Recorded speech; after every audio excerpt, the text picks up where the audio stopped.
It has been my intention for several years past to publish my thoughts upon religion. I am well aware of the difficulties that attend the subject, and from that consideration had reserved it to a more advanced period of life.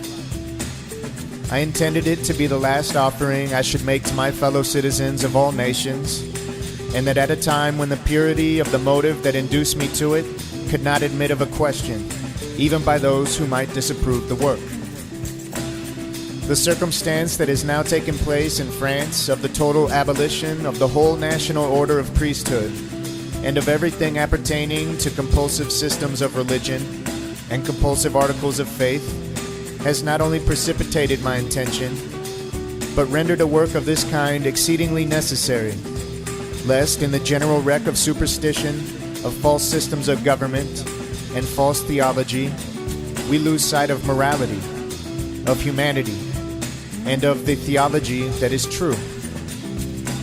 As several of my colleagues and others of my fellow citizens of France have given me the example of making their voluntary and individual profession of faith, I also will make mine. And I do this with all that sincerity and frankness with which the mind of man communicates with itself. I believe in one God and no more, and I hope for happiness beyond this life. I believe in the equality of man, and I believe that religious duties consist in doing justice, loving mercy, and endeavoring to make our fellow creatures happy. But, lest it should be supposed that I believe in many other things in addition to these, I shall, in the progress of this work, declare the things I do not believe, and my reasons for not believing them. I do not believe in the creed professed by the Jewish Church, by the Roman Church, by the Greek Church, by the Turkish Church, by the Protestant Church, nor by any church that I know of. My own mind is my own church. All national institutions of churches, whether Jewish, Christian, or Turkish, appear to me no other than human inventions, set up to terrify and enslave mankind and monopolize power and profit. I do not mean by this declaration to condemn those who believe otherwise. They have the same right to their belief as I have to mine. But it is necessary to the happiness of man that he be mentally faithful to himself. Infidelity does not consist in believing or in disbelieving. It consists in professing to believe what he does not believe.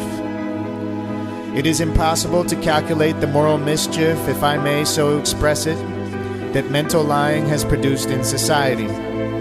When a man has so far corrupted and prostituted the chastity of his mind as to subscribe his professional belief to things he does not believe, he has prepared himself for the commission of every other crime. He takes up the trade of a priest for the sake of gain, and in order to qualify himself for that trade, he begins with a perjury. Can we conceive anything more destructive to morality than this?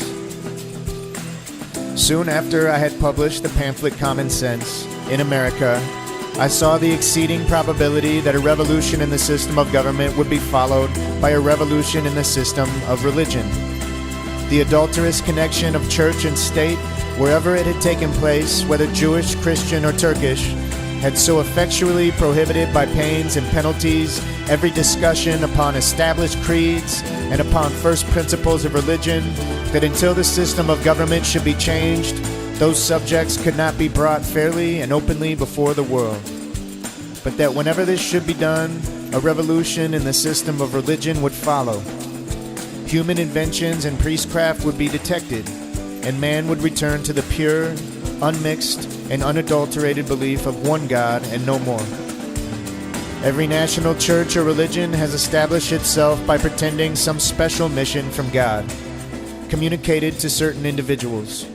The Jews have their Moses, the Christians their Jesus Christ, their apostles and saints, and the Turks their Muhammad, as if the way of God was not open to every man alike.